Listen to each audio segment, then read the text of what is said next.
여호수아 14장 6절에서 15절 말씀입니다. 구약 성경 여호수아 14장 6절에서 15절 말씀, 페이지수로는 341장입니다. 한 절씩 교독하겠습니다. 그때에 유다 자손이 길갈에 있는 여호수아에게 나오고 그니스 사람 여분넷의 아들 갈렙이 여호수아에게 말하되, 여호수아께서 가데스 바네아에서 나와 당신에게 대하여 하나님의 사람 모세에게 이르신 일을 당신이 아시는 바라.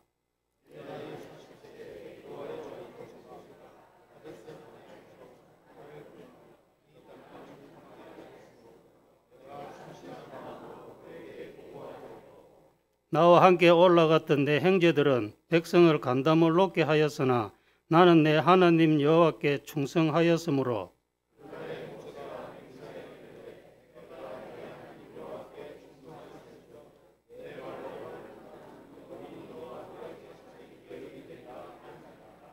이제 보소서, 여호와께서 이 말씀을 모세에게 이르신 때부터 이스라엘이 광야에서 방황한 이 45년 동안을 여호와께서 말씀하신 대로 나를 생존케 하셨나이다. 오늘 내가 85세로 돼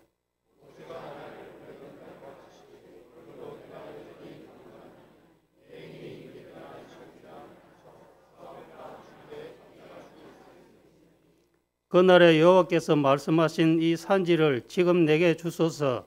당신도 그날에 들었었거니와 그곳에는 아낙 사람이 있고 그 성읍들은 크고 견고할지라도 여호와께서 나와 함께 하시면 내가 여호와께서 말씀하신 대로 그들을 쫓아내리이다 하니,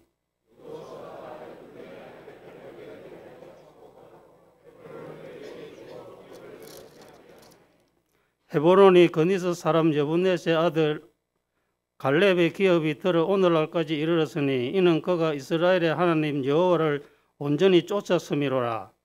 헤브론의 옛 이름은 길라바라. 아르바는 그날 사람 가운데도 가장 큰 사람이었더라. 그리고 그 땅에 전쟁이 그쳤더라. 네, 오늘 본문의 핵심 인물인 갈렙에 대한 이야기로 은혜를 나누고 싶습니다. 그런데 그냥 갈렙이 아니죠. 오늘 주보를 가지고 계신 분들 오늘 제목을 같이 한번 읽어볼까요? 제목입니다. 시작. 그니스 사람 여분네의 아들 갈렙. 6절에서 갈렙을 소개하는 내용을 그대로 가지고 와서 제목으로 사용했습니다. 그런데 사실 갈렙에게는 이렇게 긴 수식어가 필요하지가 않죠. 여호수아 하면 모두가 누군지 알듯이 갈렙 하면 모두가 누군지 다 압니다. 그런데 그냥 갈렙이라고 하지 않고 그니스 사람 여분네의 아들 갈렙이라고 길게 설명하고 있습니다. 여러분도 잘 아시다시피 갈렙은 가나안 땅에 들어간 출애굽 1세대입니다. 여호수아와 갈렙을 제외한 출애굽 1세대는 모두 광야에서 죽었습니다. 딱 2명, 여호수아와 갈렙만 가나안 땅에 들어갔다는 겁니다. 12명의 정탐꾼 중에 10명이 이스라엘 백성들의 간담을 높게 했고 백성들은 두려워하였습니다. 10명의 정탐꾼들 뿐만 아니라 이스라엘 백성들 역시 하나님을 신뢰하는 믿음이 없었다는 것을 보여주는 내용이죠. 민수기 14장에 보시면 하나님께서는 하나님을 신뢰하지 못하고 두려워 떠는 이스라엘의 태도를 보시고 자신을 멸시하는 것이라고 말씀하셨고 20세 이상의 전부가 광야에서 죽게 될 것이라고 말씀하셨습니다. 이 말씀을 하실 때 갈렙에 대한 평가도 나오는데 24절에 이렇게 말씀하십니다. 그러나 내 종 갈렙은 그 마음이 그들과 달라서 나를 온전히 따랐은즉 그가 갔던 땅으로 내가 그를 인도하여 드리리니 그의 자손이 그 땅을 차지하리라. 여호수아에 대한 평가가 아니고 갈렙에 대한 평가라는 겁니다. 모세가 한 말이 아니고 하나님께서 말씀하신 겁니다. 그냥 있는 사람들 중에 칭찬받는 것도 대단한 일이죠. 거기다가 지금 상황은 남들은 다 죽게 생겼는데 그 가운데서 좋은 평가를 받고 있다는 겁니다. 여러분도 칭찬받는 거 좋아하십니까? 저는 엄청 좋아합니다. 인정받는 것 굉장히 좋아합니다. 그러나 마태복음 6장에서 말씀하시듯이 사람들에게 칭찬받으면 천국 가서 받을 것이 없기 때문에 사람들에게 칭찬받는 것은 별로 안 좋아합니다. 오히려 그런 자리가 있다면 피하려고 합니다.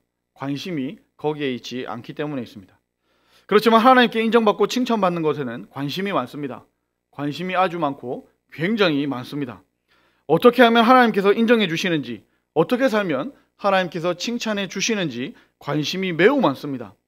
그래서 오늘은 갈렙의 어떤 모습이 칭찬받았는지를 살펴보려고 합니다. 오늘 말씀을 통하여 갈렙의 칭찬받는 모습을 살펴보고 저와 여러분도 하나님 앞에서 칭찬받는 삶을 살게 되기를 바랍니다. 갈렙은 갈렙이라는 이름이 등장할 때마다 여분네의 아들이라는 명칭이 붙습니다. 사실 여호수아도 눈의 아들 여호수아라고 소개를 자주 하고 있고 성경의 다른 인물들도 누구누구의 아들이라고 그런 표현이 자주 등장합니다. 그런데 특이한 점은 여분네의 아들이라는 말이 아니라 그 앞에 붙는 그나스 사람이라는 독특한 수식어입니다. 우리는 12정탐꾼이 각 지파의 대표들이 모인 것이라고 알고 있습니다. 정확히 잘 알고 계신 겁니다. 갈렙은 유다 지파의 대표로 나왔습니다. 그런데 그나스 사람이라니요. 당연히 유다 사람이어야 유다 지파의 대표가 될 수 있는데 그나스 사람이라고 설명하는 것이 마음에 걸린다는 겁니다. 제가 이 부분에서 마음에 걸리는 이유는 이 당시 상황이 그렇기 때문입니다. 그리고 굳이 이 당시 상황까지 가지 않더라도 마찬가지입니다. 오늘날도 똑같다는 것이죠. 요즘에 그 선거 때문에 여러 사람들이 오는데 여당 대표에 야당 사람이 나갈 수 없고 반대로 야당 대표에 여당 사람이 나갈 수 없지 않습니까? 대표가 되기 전에 먼저 소속을 정해야 됩니다. 무소속으로 나가려면 원래 있던 곳을 나가야 되죠. 정치만 그렇습니까? 올림픽에 출전하는 국가대표 선수들도 당연히 한국 사람이어야만 한국 국가대표의 선수로 나갈 수가 있다는 겁니다. 한국 국가대표에 다른 나라 사람이 나갈 수는 없죠. 귀화해서라도 한국 사람이 되어야만 한국 국가대표가 될 수 있는 겁니다. 당연한 겁니다. 그런데 그나스 사람이 유다 지파의 대표로 나갔다는 것을 참 이해하기가 어려웠습니다. 당을 바꾸듯이 국적을 바꾸듯이 갈렙도 그나스 족속에서 유다 지파로 편입되었던 걸까요? 실제로 그렇다면 많은 부분이 새롭게 보이기 시작합니다. 12정탐꾼 중에, 아니 출애굽 1세대 중에 딱 2명만 가나안 땅에 들어갔는데 한 명은 유대인인 여호수아이고 다른 한 명은 이방인이었던 이 유대민족으로 편입된 갈렙이 되는 겁니다. 놀랍지 않습니까? 하나님의 언약 성취는 그 옛날 광야 시대에도 유대인들에게만 주어진 것이 아니라 믿음을 가진 이방인도 포함되었다는 이야기가 되어버린다는 겁니다. 아무도 놀라시지 않는 것 같아서 제가 놀랐습니다. 안 되거든요, 이렇게는.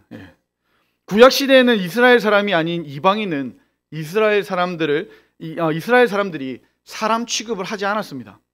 그렇다면 이것은 어떻습니까? 분명히 갈렙이 이방인이라면 어떻게 유다 지파의 대표가 될 수 있었을까요?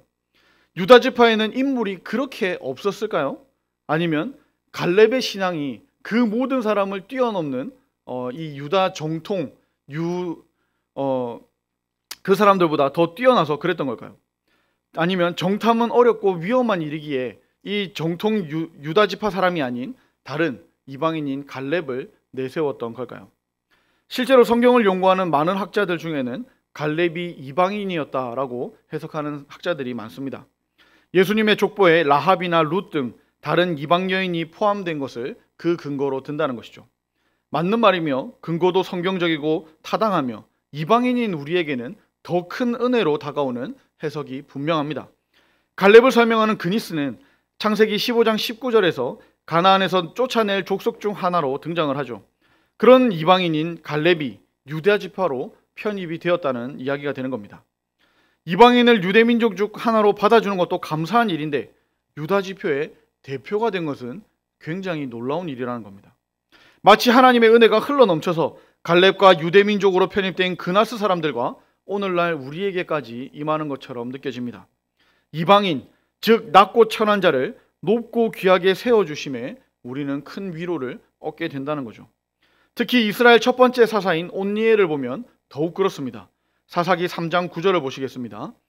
이스라엘 자손이 여호와께 부르짖음에 여호와께서 이스라엘 자손을 위하여 한 구원자를 세워 그들을 구원하게 하시니 그는 곧 갈렙의 아우 그나스의 아들 온니엘이라. 갈렙의 아우라고 번역했지만 실제로는 조카 정도로 보면 되겠습니다. 그리고 동시에 갈렙의 사위이기도 합니다. 어쨌든 이 이방인들이 이스라엘의 구원 역사 중심에 있음을 성경을 통해서 보고 있는 겁니다. 하나님의 선택을 받은 유대민족이든 선택받지 못한 이방인이든 믿음이 있으면 땅을 기업으로 받고 하나님의 백성이 된다는 이야기가 되는 거죠. 어떻습니까? 은혜가 되십니까? 그러나 구약 시대에서 이게 가능한 일일까요? 물론 어느 정도는 가능할 수 있습니다. 출애굽기 12장에서 하나님께서 친히 유월절을 제정하시며 49절에 이렇게 말씀하셨습니다. 본토인에게나 너희 중에 거류하는 이방인에게 이 법이 동일하니라 하셨으므로. 출애굽 때 이미 이방인들이 이스라엘 백성들과 함께 출애굽한 것을 우리는 잘 알고 있습니다. 그리고 성막을 지을 때도 따르는 이방인들이 없었다면 이방인의 뜰을 굳이 따로 구분할 필요가 없었겠죠. 이방인들도 할례를 받고 자신들의 우상을 버리고 하나님의 율법을 지키면 하나님의 백성까지는 아니더라도 2등 시민까지는 주어졌다는 말씀입니다. 다시 말하자면 2등 시민이지 하나님의 백성까지는 안 된다는 겁니다. 그렇게 자기들만 선택받았다는 선민의식을 가진 이스라엘 안에서 이방인을 지파의 대표로 세우는 일이 가능하지가 않았을 것이라는 이야기입니다. 어려운 정도가 아니라 아예 불가능하다는 말씀입니다. 사실 저는 이방인인 갈렙이 어떻게 유다 지파의 대표가 되어서 가나안 땅 중에 한 곳을 기업으로 받게 되었는지를 설교하고 싶었습니다. 갈렙의 신앙과 끈기와 이 믿는 바를 선포하며 나아가는 결단과 용맹을 우리의 삶에 적용하고 싶었습니다. 그러나 성경을 연구하면 연구할수록 갈렙은 이방인이 아니라 유대인이었습니다. 민수기 13장 6절에서 확실히 말씀합니다. 유다 지파에서는 여분네의 아들 갈렙이요. 그리고 역대상 4장에서도 유다의 아들들을 기록하며 여분네와 갈렙의 이름이 포함되어 있습니다. 성경에서 이렇게 여분네와 갈렙을 유다 지파라고 이야기하는데 그걸 굳이 아니라고 할 수가 없다는 거죠. 어떤 학자는 갈렙을 이방인이라고 말하기 위해서 에서의 족보에 나오는 그나스를 갈렙의 조상으로 연결하기도 합니다. 그러나 그나스와 그니스는 다른 말이죠. 설교의 은혜를 위해 족보를 바꿀 수는 없습니다. 내가 교훈하고 싶은 말을 하기 위해서 더 감동 있게 말하기 위해서 설교를 내 마음대로 할 수가 없다는 겁니다. 설교는 하나님의 뜻대로 하나님의 뜻을 그대로 전해야 한다고 배웠고 또 그렇게 믿고 있습니다. 종교개혁에서 빼놓을 수 없는 큰 학자이며 우리 고신교회와 밀접한 학자인 칼빈 역시 갈렙을 이방인으로 보지 않았습니다. 오히려 쫓아내야 할 족속 그니스를 쫓아낸 영웅이어서 그니스라는 별명이 주어졌다는 겁니다. 정리하자면 이스라엘 백성과 이스라엘 백성을 따르는 이방인들이 출애굽했습니다. 이스라엘 백성들은 이방인들이 하나님을 섬기는 것을 말리지는 않았습니다. 오히려 어느 정도까지 예배할 수 있는지 그 선을 정해주었습니다. 그리고 12정탐꾼은 각 지파를 대표한 정통 유대인, 즉 히브리인들이었습니다. 그 중에 2명만 가나안 땅에 들어갈 수가 있었죠. 어떻게 들어갔습니까? 믿음으로 들어갔습니다. 그것이 성경이 우리에게 말씀하시고 교훈하시는 내용입니다. 갈렙이 유대인이든 이방인이든 달라질 것은 없습니다. 저의 관심은 그리고 성경의 초점은 갈렙의 국적이 아니고 하나님의 인정과 칭찬을 받은 갈렙의 믿음이기 때문입니다. 갈렙의 이름은 히브리어 어떤 단어와 어근이 같습니다. 그 단어는 개라는 단어입니다. 이스라엘 사람들이 이방인을 개와 같은 존재로 여겼기에 갈렙은 이름에서부터 이방인이 아닐까 하는 오해를 받았던 겁니다. 그러나 이 개 같다는 표현, 이 말이 좀 이상한가요? 오해 없이 들으시길 바랍니다. 이 개 같다라는 표현이 욕처럼 들릴 수도 있지만 사실은 충성심을 나타내기도 합니다. 마찬가지로 고대 근동사회에서는 신하를 개라고 부르기도 했었습니다. 그런데 그냥 신하가 아니라 왕에게 대한 충성심이 아주 강한 신하에게만 그렇게 불렀습니다. 그리고 때로는 신하 자신이 왕에 대한 강한 충성심을 나타낼 때 스스로를 왕의 개다라고 표현하기도 했었습니다. 나쁜 말이 아니고 오히려 좋은 뜻으로 그렇게 사용했다는 겁니다. 특히 아까 갈렙에 대한 하나님의 평가인 민수기 14장 24절은 하나님께서 갈렙을 종이라고 부르고 계십니다. 다시 한번 읽어볼까요? 민수기 14장 24절입니다. 그러나 내 종 갈렙은 그 마음이 그들과 달라서 나를 온전히 따랐은즉 그가 갔던 땅으로 내가 그를 인도하여 드리리니 그의 자손이 그 땅을 차지하리라. 아멘. 하나님을 온전히 따른 갈렙을 하나님의 종이라고 부르시는 겁니다. 아주 명예로운 호칭이죠. 갈렙의 이름은 하나님께서 종이라고 부르시는 것과 상당히 잘 어울린다는 말씀입니다. 그러나 우리나라 정서상 쉽게 그리고 좋게 이해하기는 조금 어렵죠. 저 또한 하나님의 종 유종열 하면은 굉장히 기분이 좋을 것 같습니다. 그러나 하나님의 개 유종열 하면 뭔가 찝찝할 것 같습니다. 어쨌든 갈렙은 자신의 이름과 같이 하나님을 온전히 따르는 충성스러운 하나님의 종이었습니다. 그 갈렙이 유다 자손들과 함께 여호수아에게 나와서 오늘 이야기를 시작하는 겁니다. 6절에서 8절을 요약하면 내가 40세 때에 정탐을 했는데 나는 내 하나님 여호와께 충성하여서 성실한 마음으로 모세에게 보고했다 하는 내용입니다. 그리고 모세가 보고를 듣고 갈렙에게 맹세한 내용을 이야기합니다. 9절 하반절입니다. 내가 내 하나님 여호와께 충성하였은즉 내 발로 밟는 땅은 영원히 너와 내 자손의 기업이 되리라. 8절과 9절에 충성하였다는 말은 뒤를 쫓아갔다라는 말과 똑같습니다. 하나님의 뒤를 쫓아갔다, 하나님께 충성했다, 하나님을 믿었다, 하나님을 신뢰했다라고 바꿔 쓸 수 있습니다. 내가 하나님을 믿었고 모세도 내가 하나님을 믿는 것을 인정했습니다. 여호수아, 당신은 알고 있습니다. 모세가 나와 내 자손의 기업으로 맹세한 이 산지를 지금 내게 주시옵소서라고 요청하는 겁니다. 갈렙은 자신에게 약속한 기업을 달라고 말하고 있습니다. 그러나 아직 그 땅은 아직 정복한 땅이 아니었습니다. 아낙 사람 가운데서 가장 큰 사람인 아르바가 세운 성인 헤브론을 달라고 요청하고 있는 겁니다. 갈렙은 오늘 내가 85세로 돼 모세가 나를 보내던 날과 같이 오늘도 내가 여전히 강건하니 내 힘이 그때나 지금이나 같아서 싸움이나 출입에 감당할 수 있다고 주장하고 있습니다. 사실일까요? 죄송합니다만 제 얘기를 잠시 하겠습니다.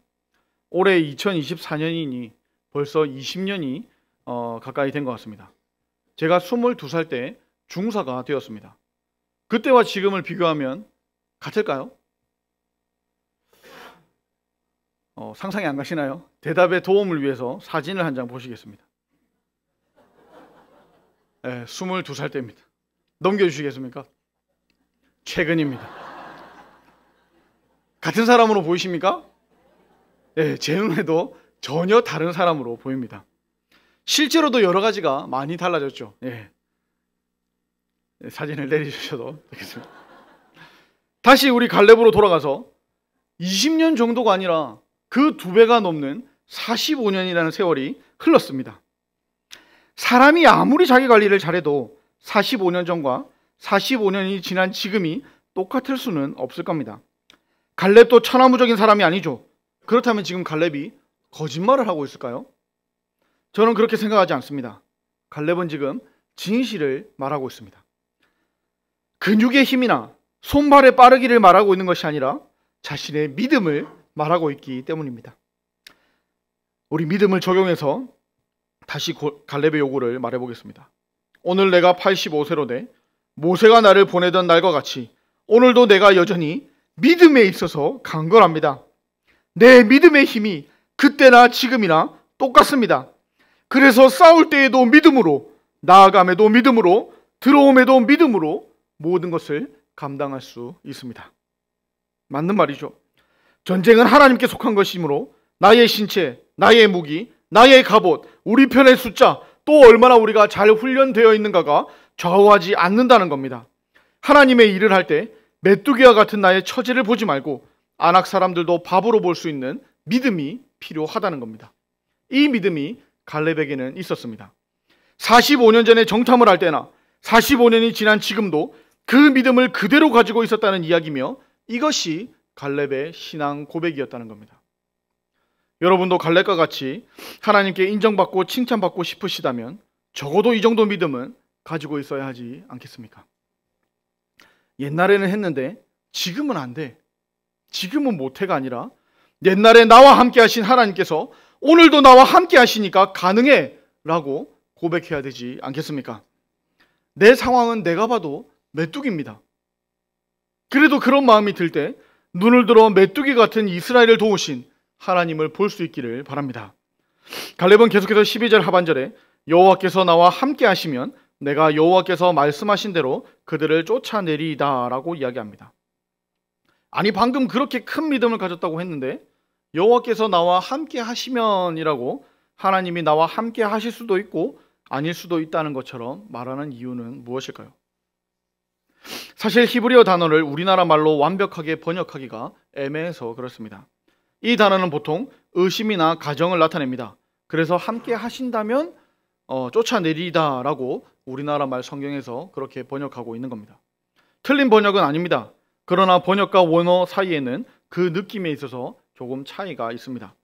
히브리어 원어는 쫓아내다를 완료형으로 쓰고 있기 때문입니다.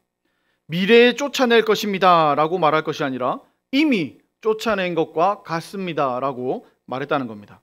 이런 문법적 요소를 고려해서 다시 번역하자면 여호와께서 나와 함께 하시기 때문에 내가 여호와께서 말씀하신 대로 그들을 이미 쫓아낸 것과 같습니다 라는 말이 된다는 겁니다. 그러니 갈렙의 신앙 고백은 큰 믿음의 뿌리 내린 임마누엘이었다는 겁니다. 임마누엘이 무슨 뜻입니까? 하나님이 우리와 함께 하신다라는 뜻 아닙니까? 우리도 임마누엘의 고백이 있다면 우리의 관점이 달라지게 될 겁니다. 관점만 달라지겠습니까? 그것을 판단하는 생각이 달라지게 될 겁니다. 관점과 생각만 달라지겠습니까? 우리의 행동이 달라지게 될 겁니다. 관점과 생각과 행동만 달라지겠습니까? 우리의 전 삶이 다 달라지게 될 겁니다. 임마누엘, 그 하나님이 우리와 함께 계신다는 믿음으로 관점과 생각과 행동과 삶이 달라지기를 축복합니다.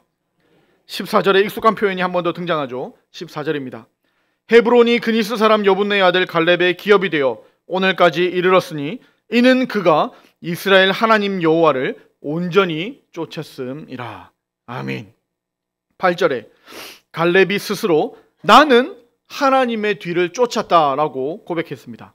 9절에 모세가 갈렙에게 너는 하나님의 뒤를 쫓았다라고 인정했습니다. 그리고 14절에 여호수아도 그 상황을 그는 하나님의 뒤를 쫓았다라고 기록하고 있습니다. 나는 쫓았다, 너는 쫓았다, 그는 쫓았다. 하나님의 뒤를 쫓았다는 말을 이 짧은 본문에 3번이나 사용한 것은 매우 중요한 내용이기 때문입니다. 갈렙은 하나님의 뒤를 따르는 사람이었습니다. 그러나 갈렙만 하나님의 뒤를 따르는 사람이 아니었죠. 나머지 10명의 정탐꾼들도 도망가지 않고 40일 동안이나 충실히 정탐 임무를 수행했습니다. 그리고 보고 온 것을 얼마나 정확하게, 얼마나 확실하게 보고했던지 이스라엘 사람들 모두가 간담을 놓게 만들었습니다. 그들도 스스로 평가하기를 우리도 하나님의 뒤를 쫓았다라고 말했을 겁니다. 그러나 다른 사람들로부터 그런 평가를 받지는 못했습니다. 그러나 갈렙은 어떻습니까? 출애굽 선두에 섰던 모세도 갈렙이 하나님의 뒤를 쫓았다라고 인정했습니다. 모세의 뒤를 이어 이스라엘의 지도자가 된 여호수아도 갈렙을 하나님의 뒤를 쫓는 사람이었다라고 평가했습니다. 나 혼자 바른 길을 간다고 바른 사람이 되는 것은 아닙니다. 귀를 열어서 남은 나를 어떻게 평가하고 있는지도 들어야 합니다. 물론 갈렙이 남의 평가를 듣고 바르게 했다는 것은 아닙니다. 제가 드리는 이야기는 정말 내가 바른 길을 가고 있다면 나뿐만 아니라 다른 사람들도 내 신앙 고백과 내 생각과 똑같이 나를 평가할 것이라는 이야기입니다. 나의 바른 신앙 고백과 나의 바른 생각으로 다른 사람들에게 똑같이 평가를 받을 수 있어야 합니다. 만약 그렇지 않다면 오히려 그 반대라면 얼마나 슬픈 일이겠습니까? 나는 잘한다고 했는데 그것이 남들 보기에 또 하나님 보시기에 잘한 행동이 아니라면 얼마나 슬픈 일이겠습니까? 하나님 뒤를 쫓아 내 신앙 고백이 나에 대한 평가가 되는 저와 여러분들이 되기를 진심으로 바랍니다. 갈렙은 바른 신앙 고백이 있었고 그 신앙 고백 위에 헤브론을 기업으로 받았습니다. 사실 오늘 본문에서 갈렙이 여호수아에게 헤브론을 달라고 주장한 것에 비해서 전쟁 내용은 굉장히 짧습니다. 갈렙이 45년 전 이야기를 꺼내며 신앙 고백을 하며 모세 이야기도 하며 헤브론을 기업으로 받아야 되는 이유를 길게 설명한 것에 비하면 전쟁 기사는 단 한 줄로 끝납니다.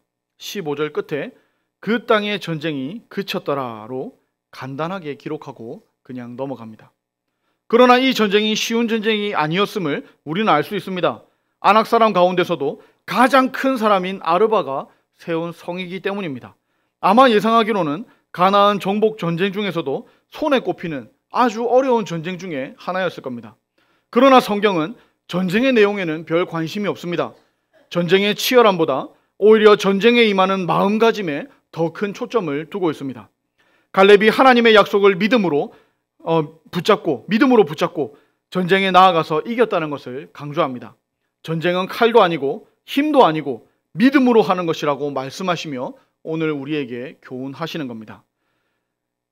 민수기 13장 30절에 우리가 곧 올라가서 그 땅을 취하자 능히 이기리라 외쳤던 갈렙이 이 45년 전의 말과 똑같이 승리하여 그 땅에 전쟁이 그쳤다는 겁니다. 오늘 말씀을 정리하겠습니다. 갈렙은 유다 지파의 대표로 나가서 정탐했습니다. 다른 사람들은 있는 현실을 그대로 보고했지만 갈렙은 눈으로 본 것을 뛰어넘어서 믿음으로 보고했습니다. 그리고 그 믿음은 45년이 지난 뒤에도 똑같은 믿음이었습니다. 손에 힘은 조금 빠졌을지 몰라도 그 믿음은 그대로였습니다. 아니 오히려 더 굳건한 믿음으로 더 튼튼하여졌을 겁니다.